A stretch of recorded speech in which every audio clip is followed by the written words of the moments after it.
Love staying informed? Subscribe now and get unlimited access to local news, weather, and sports for just 99 cents a month for your first 3 months at inforum.news/join. Read every story, listen to every podcast, and download the apps that keep you informed and on the go 24 hours a day. So head to inforum.news/join right now to subscribe. What are you waiting for? Get 3 months of local news for just 99 cents a month at inforum.news/join.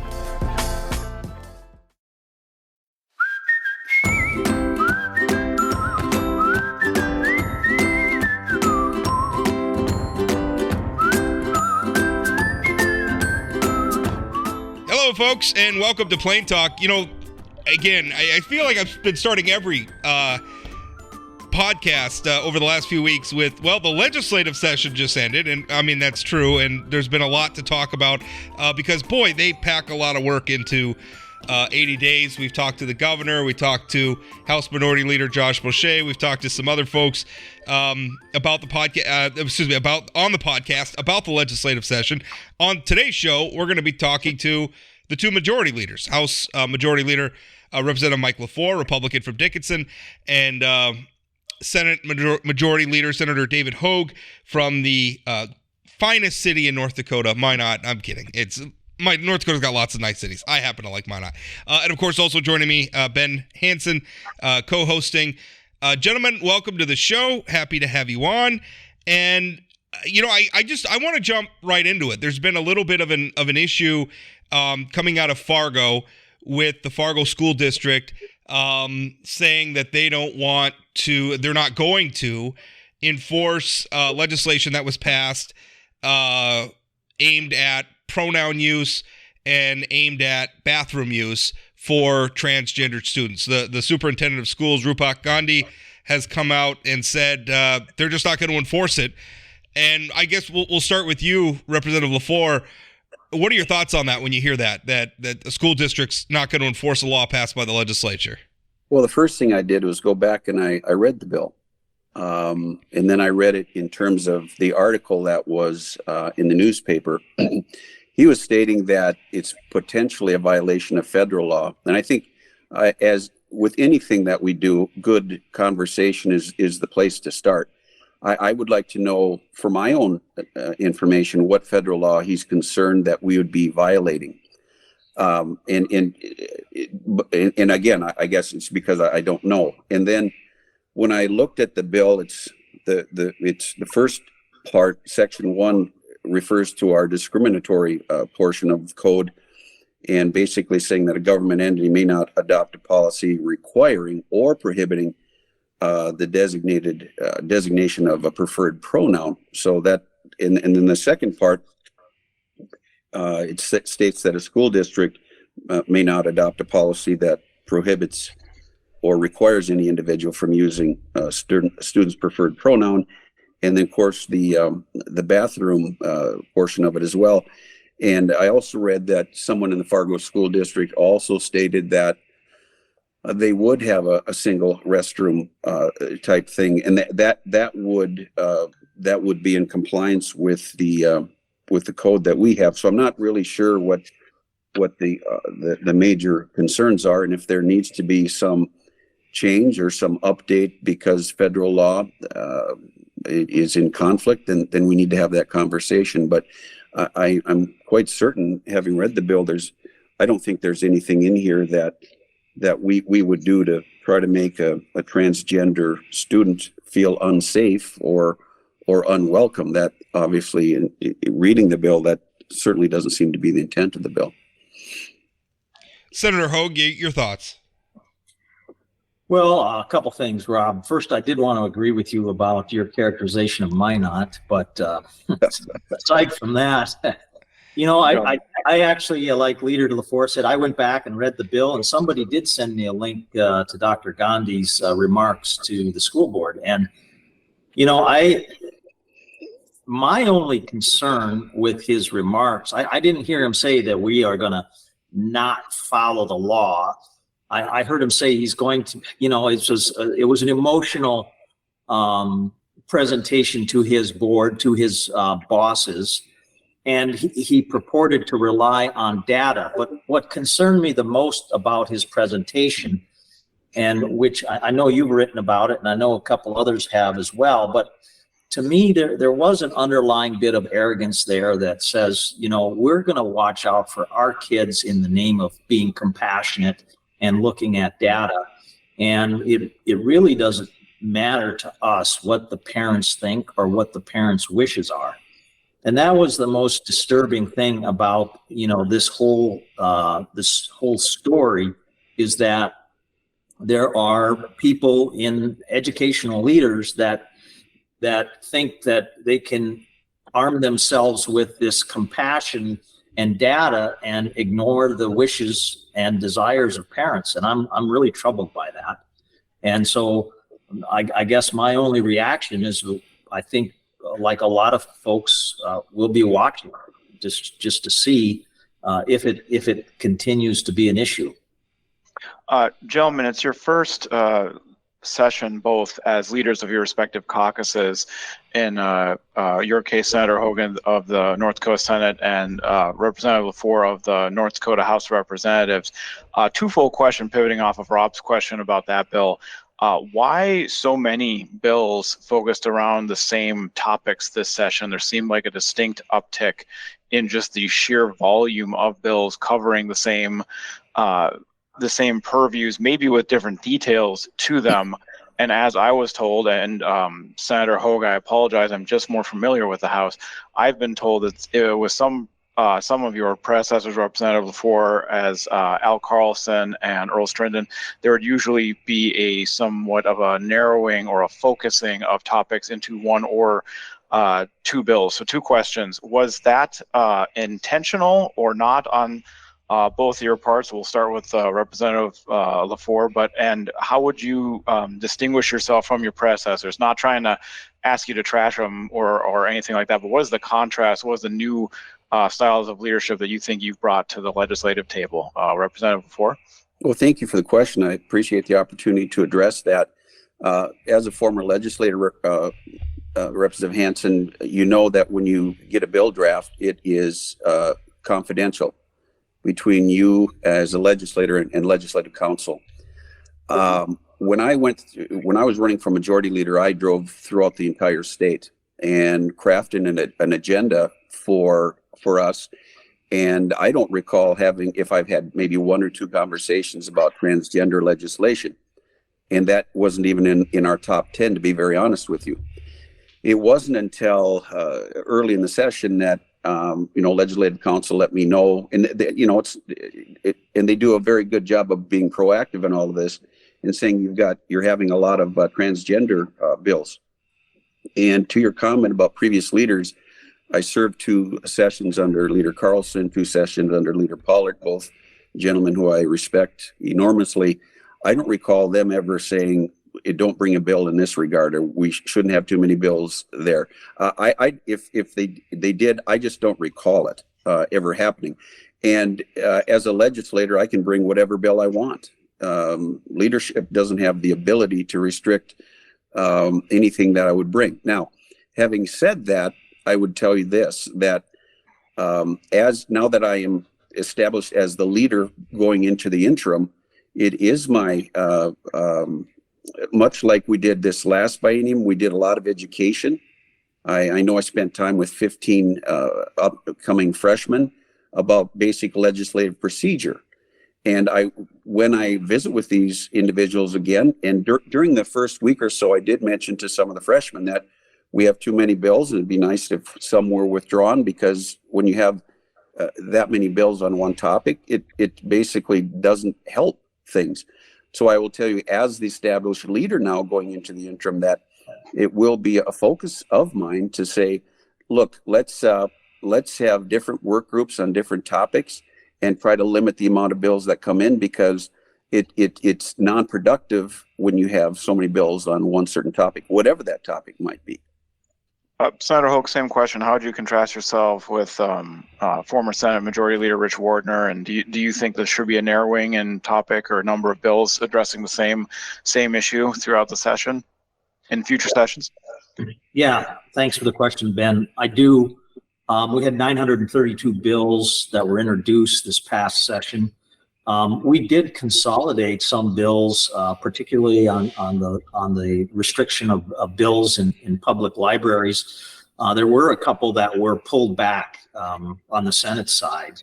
And so we did have some of that consolidation, but I did want to take a little bit of issue, Ben, with your idea that we seem to have a lot of bills on a particular subject. I would say that that's been the general rule.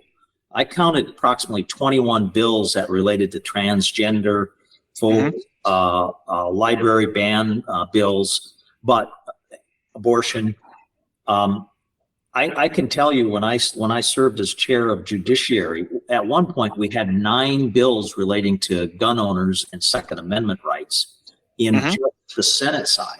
And so this idea that we've got, that this is a unique phenomenon where we had a rash of bills about transgender, that's not unique to this session. It seems like every session there is a hot button issue. It could be gun owners' rights. It could be abortion rights. It could be transgender rights. So we just seem to have those. And before I came on, I was actually trying to figure out, Ben, because the media has said that this legislature had an obsession with transgender and book ban bills, and I was trying to figure out, was it the legislature that had the obsession, or was it the media? Because of the 19 or 20 media outlets in the state of North Dakota, like this program, that generate actual content, I could tell you that they were more focused on those trans bills and the library ban books than I thought the legislature was. I mean, in my just doing the simple math, they were 21 out of 932. But yet that's what the media wanted to focus on because A, they're controversial, and B, they impact people in a serious way.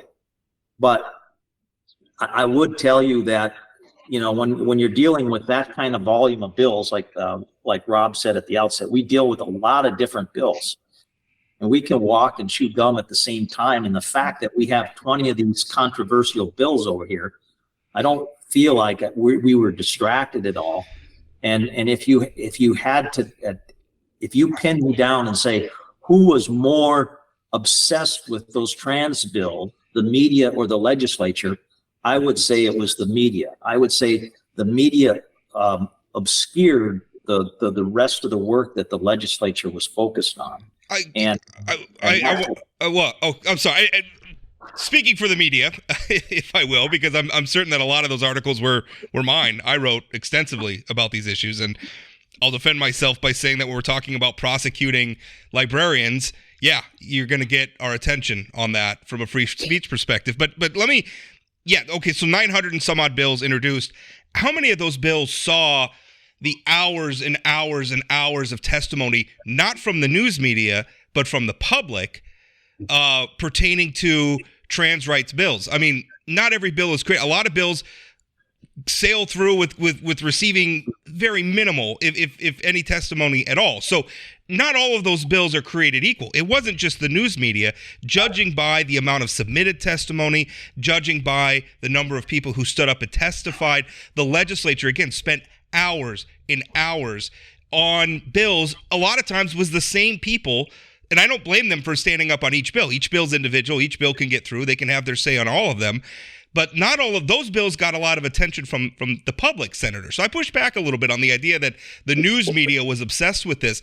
Well, the public was pushing. Go ahead. Say something here, and I understand both viewpoints here, but when Senator Hogue mentioned gun bills, I remember being on Energy where one year we had, it had to be 15, 20 bills. I'm guessing right now, a few sessions ago, and it was the same way, the exact same way.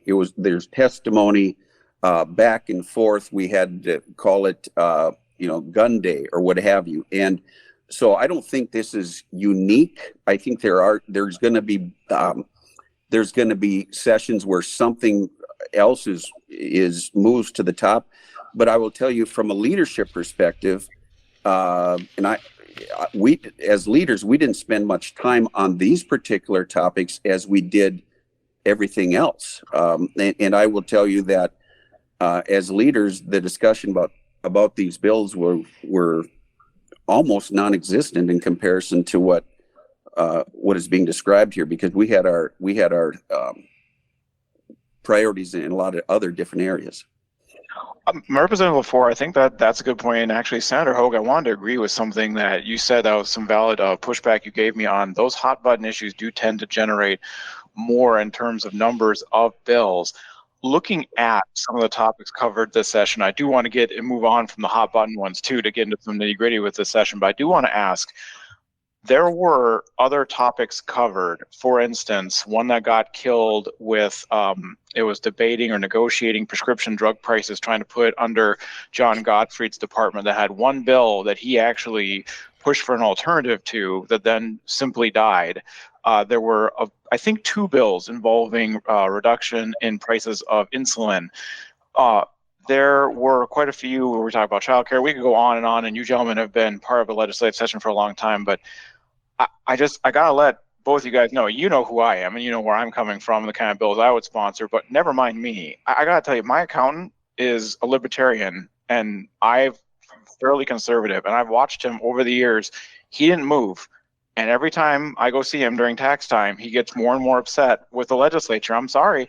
And the last time, the first thing he said to me, and I've heard from other folks who aren't as politically involved, but they see their legislature and they say, why are they spending so much time on fill in the blank? This time it was bills involving transgendered persons, especially in schools in North Dakota. I have he's saying, and I've heard from others, people who are trying to hire daycare workers have to wait 2 months for them to get their background check done, criminal background check done through BCI. Why aren't they talking about that? Why aren't there more bills to address that? And there was at the last minute. But again, what would you say to the average citizen who looks at the contrast between one bill to address insulin prices, a major topic of healthcare issue right now, one bill to talk about other prescription drug prices, maybe one bill that gets killed to talk about background checks, that's a direct workforce issue impacting tens, if not hundreds of thousands of North Dakotans, versus these small, narrow bills where we are seeing, frankly, passionate freshmen in your caucuses with a lot of celebratory social media posts, a lot of talking points about these transgender bills. What would you say to that average citizen that views that focus as being out of place? And I'd like to start with you, Senator Hogue. Well, thank you, Ben. I agree with you, and I want to back up because obviously my perspective this session was different than in previous sessions. But if we go back to what we talked about with, let's go back again to judiciary, where we were dealing with 9 or 10 gun bills, and as the chair of judiciary, I was like, oh my gosh, do we really need this many bills on this subject about what, a separate bill, whether you can have guns in churches, guns in schools, guns in bars, guns in grocery stores. That was one too. Grocery store. And so it was like, yeah, in my mind, from that perspective, there was an unhealthy concentration of legislative resources on that particular issue. And so when I come into this session, as Leader Lefor said, we're focused on big picture issues, budget issues, insulin prices, among others. And so those trans bills were not the subject of my focus as leader, although they're sitting down in Judiciary Committee, and in that committee, one of 7 different policy committees. Absolutely, it's their focus. But going back to your question, what would you say to the average citizen? That sees that focus, yeah. I would say this. As I said earlier, we can walk and chew gum at the same time. There are 141 legislators. They are divided up into lots of different committees. We can focus on all of these issues at the same time and not be distracted by the fact that there seems to be a disproportionate amount on one particular subject. And I think that's that's one of the strengths of the legislature. You don't have people reporting on all of these issues at the same time, but there's a division of labor there, and they just need to know that the budgets are being balanced. We're looking at priorities, including what you mentioned with childcare. We spent $65 million this biennium on helping to address the critical shortage of childcare in this North Dakota, in the state. And I, as a Republican who, has held the view at one point that, the state government does not have a role to play in subsidizing childcare, I've changed my position on that, because I think it's so severely impacts workforce that we have to do something about it. And we did do something about it. Let me just let on this front, walk and chew gun at the same time. One thing, and when we had Governor Burgum on last week, he made a statement that, the legislature has 80 days per the state constitution. They used 81, referring to the practice of the legislature convening, but not officially gaveling in, so the day doesn't count. So walk and chew gum at the same time. But this session used what I think is fair to characterize as an unusual amount of non-gaveled in days to get its work done. Can you speak to that, Senator Hogue? Yeah, well, I can. I mean, I've been serving in the legislature since 2009. The advice that we have been receiving from legislative council, and I know it dates back to that, is we do not count legislative days when we do not gavel in. Just like, we don't count the organizational session days, and I realize that's excluded under the Constitution. But as an example, when we come back from crossover, the purpose of convening the floor sessions is to vote on bills that have a recommendation from the committee. And if there hasn't been any floor session or any committee work to recommend bills to the full Senate or to the full House, what's the point of gaveling in? And the same thing with a storm day. We had a storm day this session where it's like we didn't know if people were going to be able to get to the Capitol. We have a staff that work and live out of town. And so we just said, hey, it doesn't make any sense to gavel in when, the Capitol grounds wants us to, keep the parking lot clear so they can get it cleared off. And so it just seemed like, all right, let's see if the select committees can get some work done, but we're not going to waste a legislative day when we can't even get all of our people to the Capitol. And to me, that just seems like a common sense approach to that legislative day versus non-legislative day. And the other thing that I would add to that is that, you talked about the number of days that we didn't gavel in. We're still working, and committee work and so forth. And if you add up the days, I think you're at 81. I think, Rob, you mentioned just a few years ago, I think in 2013, they used all 80 days, and the 76 last session, I believe we had a couple 3 days. So I don't think you're bouncing heavily one way or the other. I will say that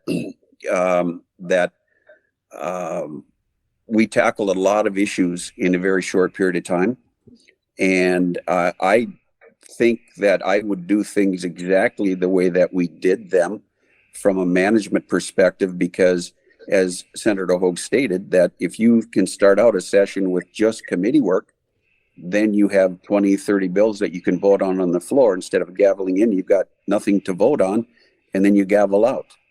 So we're trying to be very concerning of what taxpayers have to pay for the legislative session. So if you're talking including days that we don't gavel in, somewhere from 78 to 80 to 81, that's where we're at. But Senator Hogue and I talked early on about let's move the bills so we can get those done, have more production on the floor. That's basically it. Just one last question on that front. I mean, the Constitution has a specific number, 80. I mean, that's in there. Why, if the legislature can just bypass it, I mean, theoretically, not that I would accuse you two of wanting to do this, the legislature could be in session in perpetuity, just by not gaveling in and stretching those days out. So it seems like we found a lot, like that 80-day limit's not really a limit at all. I mean, it's in the Constitution. I feel like while legally we found a loophole, maybe we're not keeping in the spirit of the Constitution. Well, I would go ahead. Well, I would just say two things, Rob. I would not agree that we're not within the spirit of the Constitution. I don't think allowing committee work to proceed without gaveling in is necessarily violating the Constitution. I mean, we did that during the special session. We do that during the interim. I mean, we're meeting in committee to to be clear, I'm not saying you violated the Constitution. I think what you did was legal. That's not my argument. Yeah. But we had some proposals to extend that constitutional 80-day limit to 90 days or 100, and I was not willing to support that because maybe you and I have the same concern. As soon as you go to 90 days or 100 days, you're going to be pushing up against that limit again. So it's like you'll take up as much space as you have, and so I really do support the 80-day limit that we have. But I certainly don't have a problem with the legislature saying, hey, we got a blizzard occurring. Some people can get in, some can't. Why should we count that as a legislative day? Or we just got back from crossover. There's literally no bills to vote on. Why should we count that as a legislative day? All right, gentlemen, we've been in the weeds for a while. Let's switch over to something a little more mainstream. The OMB budget. The Office of Management budget that Office of Management budget that happens towards the end of session. There was some last-minute negotiations. You both, as leaders of the majority caucuses, are very involved in those down to the wire negotiations. There was something put in the last minute that moved the amount that can be spent from the North Dakota legacy funds interest from 7%, I think, per biennium to 8%. The governor vetoed that, as my understanding for his motivation was that he did not want there to be more funds withdrawn from even the interest because he wanted to be able to earn more money with high interest rates going on in the market right now. My question to both of you is, that was a lot of rigmarole and a lot of buildup. For the average citizen here and for people trying to learn about it, why was such a pretty fundamental change or a big number like that? It equates to, I think it's 70 or 80 million, but it's tens of millions of dollars, which in the scope of the whole budget is small, but it's still 70, 80 million dollars is a big amount of money. Why was that done towards the last minute, or why weren't there more public hearings about that? Can you explain the background on that and what your stances were? We'll start with Representative Lefor. Sure. First of all, when you talk about the legacy fund, and if you look at Senate Bill 2330 and House Bill 1379 or 1380 in the 21 session, it took the earnings as POMV. Now, Senate Bill 2330 defines earnings as the percent of market value. So that's a limiting factor in itself. When the legacy fund came to be, the earnings went into the general fund. But the legislature has chosen to use POMV as basically a limiting factor. So we're not taking all the earnings. And when you talk about taking a certain dollar amount, the Common Schools Trust Fund takes 10%, 5%, and 5%. I know that we had discussions with the governor. And so I was surprised that he vetoed that portion, other than maybe saying if it's a policy change to that level. But we had discussions, in my recollection, that the governor was talking about the Common Schools Trust Fund at 10%, and so and in the Constitution we've got a bill that people are going to vote on that takes it from 15% principal to 5%. And I'm not aware of any bill that's ever come to the legislature in regard to principal, and I hope that there never would be. But we have hang on there. I'm sorry to interrupt you, but let's translate some of those numbers real fast. You're saying that the 7 to 8% that you could spend in a biennium of the interest of the legacy fund is comparable to other sustaining funds, such as the. No, I'm not. No, I'm not. Okay. I'm just saying the only thing that I'm comparing is the dollar or the percentage that they take out. Because you can't necessarily compare one to the other than the percentages that have been taken out. Mm-hmm. But I will say that Senate Bill 2330 does limit what we were able to spend. And I think what the Senate bill did with House Bill 1379, we agreed with. It was tax relief, infrastructure, and paying for bonding. That benefits the entire state. I believe that was the right way to go. I'm sorry, Senator Hogue, did you want to answer that? I was going to jump in with another question. Well, I was just going to point out to Ben, and I'm sure he realizes it as a former legislator, but what the change was, and to me, why I was comfortable with that, was that it's a statutory change. It's not like the Common Schools Trust Fund where the 5% per year is locked into the Constitution, and that's the amount that the land board can spend and define as earnings. What we did in 2330 was saying, okay, 7%. Let's use 7%. And so if we change it to 8%, it's a statutory change. If that doesn't seem to be the right number, we can lower it in the next legislative session or raise it as whatever the legislature decides to do with that percentage of market value. So I didn't, 7 to 8%. Yeah. When you're talking about the earnings is, as you point out, it's $70-80 million. But I just thought, okay, if that's the wrong percentage, the 69th Legislative Assembly can come right back and change it. Let's switch gears and talk tax relief, because I think that was one of the big blue ribbon items to come out of this legislative session. And Ben can attest, I've actually been self-critical a little bit. I'm sure you guys were sick of me writing ad nauseum about books and all the rest of it. And I didn't write enough about the tax relief, and I think I should have. Well, I've got a whole list for you here, Rob. You got a whole list? Okay. Well, let's talk about the tax, because I really like the package, and I'll tell you, I guess I'll let you talk about all the finer points, Leader Lefor, but one of the things I really liked is that we avoided doing another property tax buy down. I think that would have been a mistake. I think we just couldn't keep doing it. I think all we were doing is accumulating more and more spending obligation in the state budget without really having a noticeable impact that property tax owners were noticing, oh, these buy downs are lowering my property taxes. I'm glad we didn't do that part. I'm really happy we focused on the income taxes. I'll let you take it from there. Leader Lefor, sorry. Okay, all right, sure. And it's one of those things, too, when people say, major policy handled at the end of the session. Well, a couple things. Senator Hogue and I worked with our caucuses relentlessly in terms of what is it that our caucus wants as a reflection of what they're hearing from their constituents. We put a lot of time and energy into that. And I will tell you that at the end of the day, we decided that income tax would be the bigger vehicle that's used for tax relief this session. How many meetings? We had numerous meetings in regard to that. We had little work groups together on this, our finance and tax chairs, the leaders and things like that, talking about what is good, sound, effective tax relief policy this session. And at the end of the day, I agree with you. I think the product was something that we can be proud of. It's a large income tax relief package, and it targets $500 per primary residence, so that if the political subdivisions raise taxes, that's not a benefit.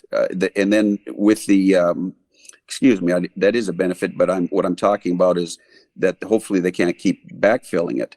And then the same thing with homestead tax credit. We have the ability now to apply for homestead tax credit that's been raised both in the dollars that people can make and the value of their homes.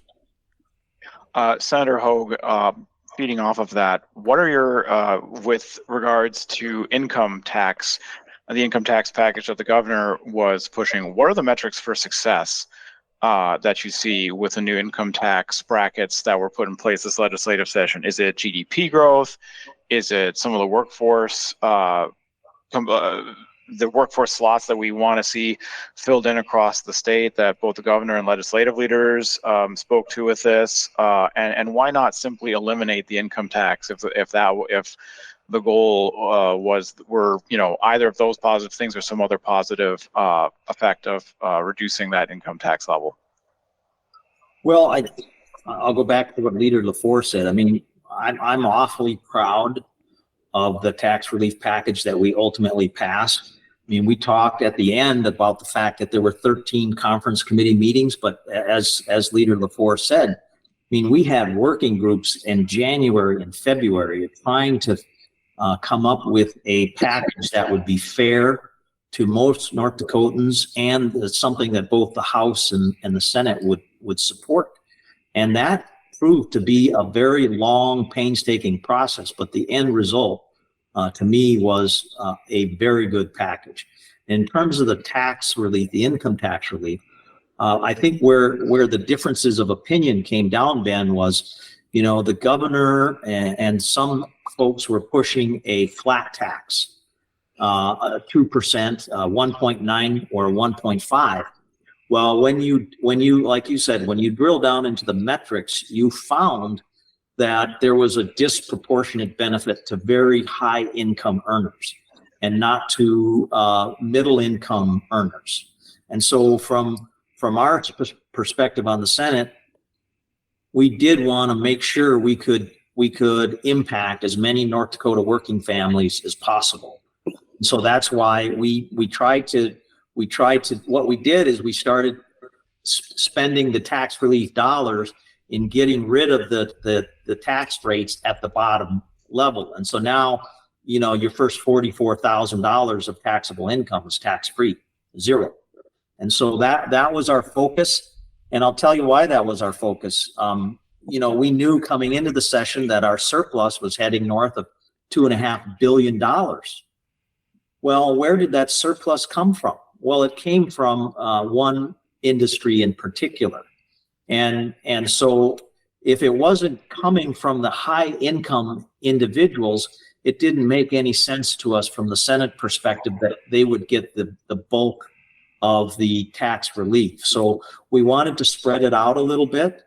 And so that's kind of where the compromise came, is we pushed that top bracket down from 2.9 to 2.5, but we also eliminated taxes for a lot of people in North Dakota. Speaking of, you mentioned working families there. Another hot button issue, I'm mixing my metaphors. Hot button issue was school lunches. And you started out with a bill from, I believe it was Representative Lori Beth Hager, and it started off with a total state takeover, pay for school lunches. It ultimately got amended down, and it took us a circuitous route through the legislature. But eventually, what we got was, we're gonna increase the amount. We're gonna fill in a gap between where the federal government currently pays for school lunches, which I think is 133% of the poverty level, up to 200% of the poverty level. You guys can correct me if I'm getting that wrong. But if we're talking about income tax relief and helping working families, I'd say I got 2 kids in school now. And by the way, not to sound self-serving, I'd be fine if you passed a bill that said only Rob Port can't get I can pay my kids' school. I can pay for my kids' school. I do not think you should do that. I'm not trying to put money in my own pocket, but as a father with 2 children in school, I pay a heck of a lot more for school lunches than I do in income taxes. Why would the state not just take over school lunches? Senator Hogue. Well, thank you, Rob. I guess, this is, I feel like this is one of these classic federal programs where, the federal government expands the program, and then at some point they pull the rug out and say, all right, now that we've created this federal program, states, we want you to step up and take care of it. And that's exactly what happened with this expansion of the school lunch program. During COVID, the federal government said, guess what? We're going to provide school lunches to everybody. And they did that for a number of years, 2 years, 2 academic school years. And then they pulled it back. They said, all right, we're pulling it back. Now we've created this expectation that there's going to be free school lunches. And I'm proud as a Republican that we said no. We said, no, we're not going to assume a new federal program just because the federal government pulled back. And so what happened was the House amended it down from everybody gets a free school lunch to let's go to 200%, from 133% of the federal poverty level to 200%.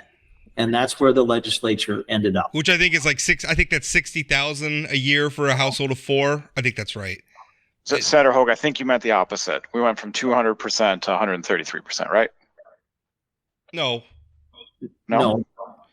If your household income is below 200% of the federal poverty level, you are now eligible Right. to receive school lunches. That's and the cost to the state was an additional, I think, $6.8 million.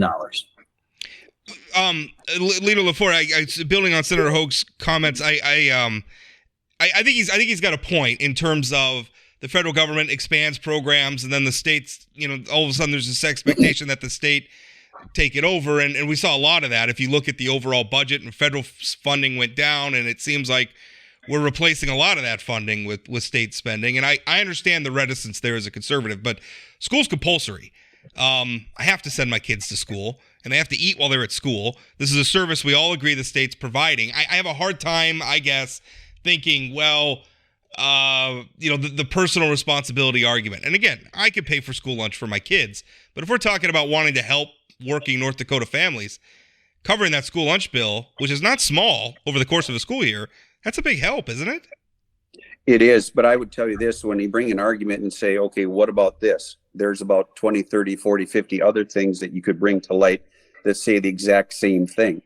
And what I will tell you is the legislature since 2007 started out by providing about $133 million in property tax relief, and now it's about $1.5 billion, not including what we just put in. So what is the state responsible for? I mean, people will say, well, look, when you talk about tax relief, Operation Prairie Dog, the surge bill, I mean, all these things over the years have saved taxpayers of this state a tremendous amount of money that you can point to one topic and say, why aren't you doing more here? And I would tell you this, that, we did a 4% and 4% increase for K through 12, which, that's a substantial amount of money. And so, yes, the argument can be made on a lot of different topics, the exact same thing that you're talking about. Well, why didn't the legislature do this or do that? I feel very comfortable that what we did for K through 12 and some other bills that we did in terms of policy are going to move K through 12 forward quite a bit.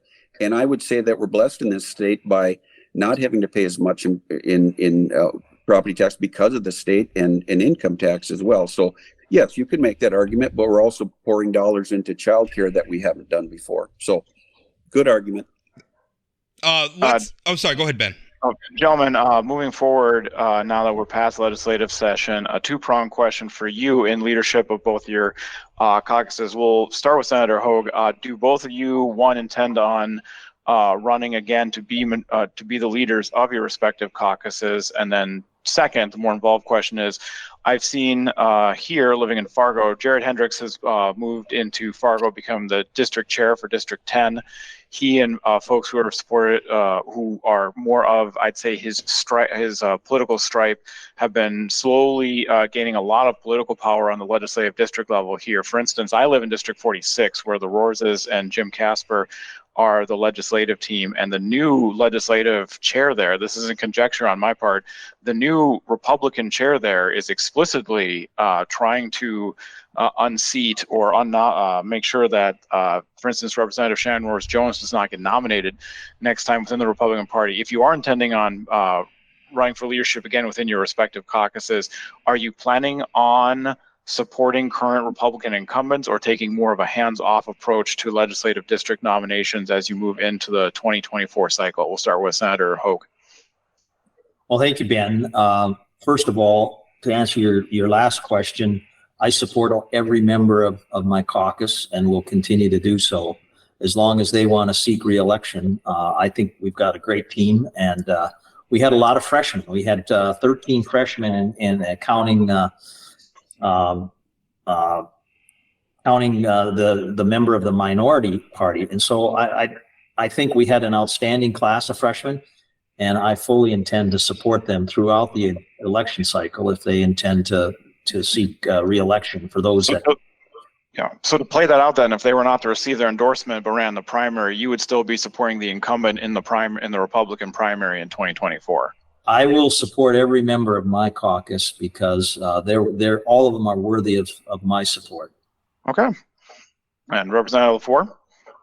I'm along the same lines. The thing about it is that you can have people that have different viewpoints in the House and the Senate in terms of where you are politically. Are you further to the left? Are you in the middle? Are you further to the right? I think you get places by having conversations. I spoke to the URC in Fargo last week, and I said, The URC is the United Republican Committee there. I'm sorry to interrupt you. I always like to spell it out to folks who don't know, who are listening. Go ahead. I appreciate that, Ben. And at that point, I said, we need to have more conversations than censures. We need to have more cups of coffee than slams on Facebook. We need to get back to the serious business of governing and doing that in a respectful, thoughtful manner. On day one, when Senator Hogue and I visited, I told him then, I don't want to play cards with you. And he was the same way. We're both, I think, very serious-minded individuals who lead very serious-minded caucuses. And the end result, look at the end result. And I'd like to be on your show another time. We talk about some of the other things that we're able to move forward with. I'm tremendously proud of the work that the legislature has put forward. Can you ding us here and there? I suppose you could, but the overall product in animal agriculture, closing defined benefit plan, the list goes on and on. I take a tremendous amount of pride in, and visiting with the freshmen every Thursday, educating them, saying, you know what, this is what's appropriate to say on the floor. This isn't what is appropriate on the floor. So I may not align with them philosophically, but that doesn't mean they shouldn't be a member of the legislature. Again, go ahead. Oh, sorry. Representative Ford, then do you take Senator Hogue's stance too, that you'd support the members of your caucus and support them in the primary, whether they're in 2024, whether or not they're getting the local district endorsement? I would say that is, yes, that would be the case. Okay. Last question. I know we're coming up against the amount of time that you gentlemen made available to us. And I really appreciate you coming on. I was sharply critical of this legislative session, so I enjoy you coming on and not me. I was sunshine and roses the whole time. Yeah, that's right. I really enjoy you both coming on and taking questions with us. And I agree. Mike, it's hard to get to everything that this legislature did in 45 minutes. So we'll definitely have you on again and we could talk. I know pension reform is something I really want to talk about, but you just mentioned something a lot. You've said it several times. Lots of freshmen, lots of first-time committee chairs, lots of first-time people taking leadership roles in the legislature. With term limits now, the clock's ticking. In 8 years, we're going to have a big turnover. I mean, I think it's 100%. Well, I mean, depending, I guess, what happens between now and then. Yeah, something close to that. But in a decade, it's going to be 100%. No choice. Do you feel like there needs to be some change in the way lawmakers, especially people coming into the chamber for the first time as a lawmaker, are trained just in the process? I mean, the ideology part of it, that's whatever. They have that coming in. They campaigned on certain ideas. They're going to bring those to the legislative chamber. But there's a system to how it works. There's a decorum and all that. There's going to be a lot, with term limits coming down, there's going to be a lot of new people every session. Do you think anything needs to change with regard to handle that? I will tell you that Senator Hogue and I've met about that very topic several times.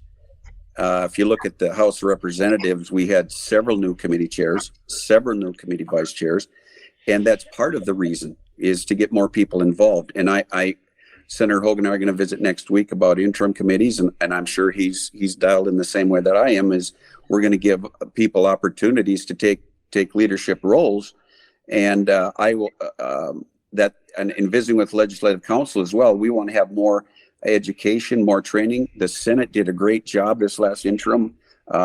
We had about 3 or 4 Zoom calls as House members. I know the Senate had more than that, but our education is nonstop. Like I said, before the session, I did Legislative 101 with 15 of the freshmen. And we have these conversations one-on-one. If somebody says something on the floor that I felt was probably not the best way to handle things, I visit with them one-on-one that same day. And so, yes, we have to turbocharge this process to get people educated faster, and give more opportunities for leadership sooner. I'm in my 5th session. I can't imagine being majority leader in the 4th session. 5th was challenging enough. Yeah, Rob, I would agree. I'm committed. I think we do have to, because of term limits, I think we do have to make fundamental change in the way we do business as a legislature. And as I said earlier, I don't think the answer is to go from 80 days to 90 or 100 days. But do we need to focus more on the educational process and getting everybody up to a baseline before the session starts? Absolutely. And so as Leader Lefor said, that starts with education, that starts with mentorship, and that may starting with the candidates and starting to educate them on budgets, on policy bills, on the history of those policy bills. So I think there will have to be fundamental change, and part of that, I did introduce a bill that became law to say, hey, let's study the way we do business in light of term limits. And so I'm hoping that will get rigorous attention this interim. I hope so too, and again, it's not just we all want the legislature to function well, but also the legislature has an obligation to be a check on the executive branch and frankly a check on the judicial branch. It's the checks and balances thing, and our legislature is already constrained to 80 days every 2 years. Now we add term limits into the mix. We really need lawmakers to be vigorous and enforcing their part of that triumvirate of branches. Anyway, that's it.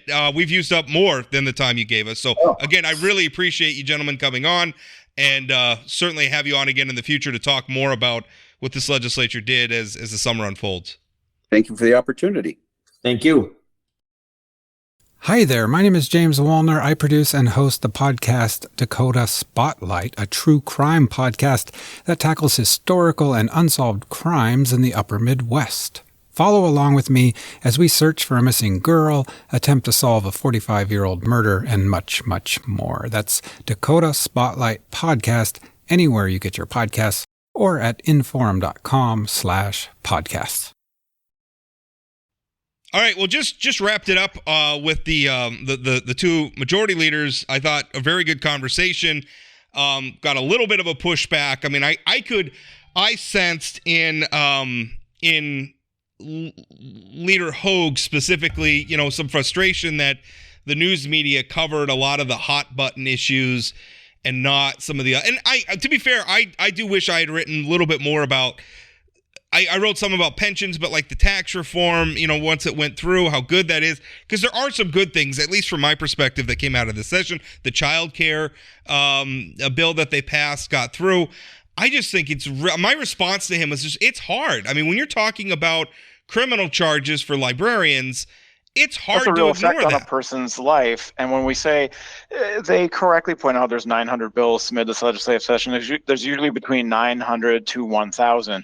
But I'd say roughly, I don't have the exact numbers, 50% of them are change this language from 7.5% to 8.5% for a small construction permitting bill. Well, guess what? No one's writing about it because no one cares, because it's a minor bill with minor effects. You're going to focus on things that have major effects on people's lives when you're talking about taking someone in a role that previously didn't have government watching it and turning it into something that could be criminalized if they're not doing their job in a particular way.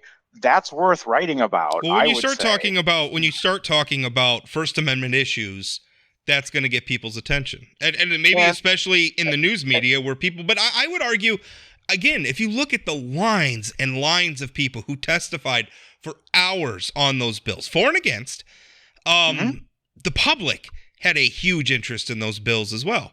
So and we talked about there's 21 bills involving transgender issues. Well, that's 21 bills. That's a percentage. And I was trying to point out that there are other bills that I thought impacted people's lives very directly that had 1 or 2 bills that then died unceremonious deaths or didn't go anywhere. And they didn't have 14 other bills they could get, pegged back onto. And I think members of the public seeing that, if you're directly if you're a person or have someone in your family that's dealing with whichever type of diabetes, and I'm sorry, I don't know my types very well, and insulin prices are a major concern in your life, watching one bill come out and then die off, and then watching 20 bills address something else on a hot button social that issue, might getting all the speak attention, to the priorities of this legislature. you're not going to have a sense of humor about it. Let's just It's put hard. it like that. And I think the gripe is extremely legitimate. I thought it was think very it's- interesting yeah. when I asked about Jared Hendricks and the frankly takeover that you've written about within the Republican Party and the grassroots level. Both majority leaders said they are running again, and they're going to support their incumbents and will support them to the primary, whether they get endorsed by their district convention or not. Very interesting. I thought that Lefor's line, we need to have more conversations than censures, was really interesting. You know, right out of the legislature, we had here in District 40 in Minot, Senator Karen Krebsbach was censured with her chair of her district committee, gentleman by the name of Jay Lundeen, saying that she's a Democrat. You know, this is somebody who's been winning elections for Republicans since Reagan was in office. She's been there for a long time. Yeah. And this isn't fair to Representative Lefor because I didn't get a chance to ask him that. He said that, and I completely agree with his sentiment as far as where his caucus should be going for the good of the people in the state of North Dakota. But how do you enforce that? Where's the teeth behind that? Because I'm not seeing the more activist members within the GOP. Frankly, the MAGA stripe, the Jared Hendricks stripe of the GOP, if they don't have, carrots aren't going to do it. If there's not a stick, they're not going to back down. They're going to continue to take over, and more, Jessica Bell getting tossed out is going to happen. More Karen Krebsbach and Shannon Rose-Jones are going to get tossed out. This is a topic for a whole other show, but there is, and we're running short of time, but there is a whole show to do on the irony in the reason why, the party leaders, whether you're talking about the chairman of the North Dakota Republican Party, Perry Schaefer, you're talking about the legislative majority leaders, or even you're talking about the governor, they really can't just enforce discipline, right? They can't, we were talking about all the number of trans bills and culture war bills that were introduced this session. There are soft power ways of doing things. Well, there are soft power ways, but how effective is it? Who has the power right now? I mean, who's showing up? Listen. The process is so open. It is a very open process. And it's ironic because the people who are showing up now, who are censuring lawmakers, they're the ultra mega people, they're the ones who are saying, oh, the elites are in control. And what's happening is they're having success because the elites weren't actually in control. It was actually always a very open process that they are now taking advantage of. And they're showing up. Why aren't the the supposedly normies or the Chamber of Commerce style of Republicans? Why aren't they organizing? Aren't they seeing this coming? It's happening again and again and again, and they're not doing it. I wish I knew. I found it very interesting though. I asked both leaders. I almost pigeonholed them, but it's a real question because I think it's not hypothetical. I think it's going to come up, and I asked them directly, are you going to support your incumbents even if they don't get the nomination to the primary? And they said yes. It was a yes or no question. I don't know if you saw me jotting notes. Yes. I was putting that one in my back pocket. That's going to become relevant in about a year here. Very interesting. Yeah, very. Kudos to them. A direct question and got a very direct answer. Well, yeah, and I'm not, and that's not me being critical of them. I believe they mean what they say. It's just good. It's just good we got them on the record about it. So, all right, we're gonna put a pin in it there. Ben's got to go actually do some work, and this is my work, so I'm gonna continue doing this. Thanks for listening, and we'll talk again. Oh, by the way, I think I had hyped it before. Ben Smith, author of Traffic, editor-in-chief of Semaphore, former editor-in-chief of BuzzFeed. He's the guy who actually originally published the Steele dossier. Remember, he was supposed to be on this show, but we bumped him. It looks like next week sometime. So stay tuned. Still coming out, and Traffic's still coming out at a bookstore near you. Yeah, that interview's still coming. Thanks for listening. We'll talk again.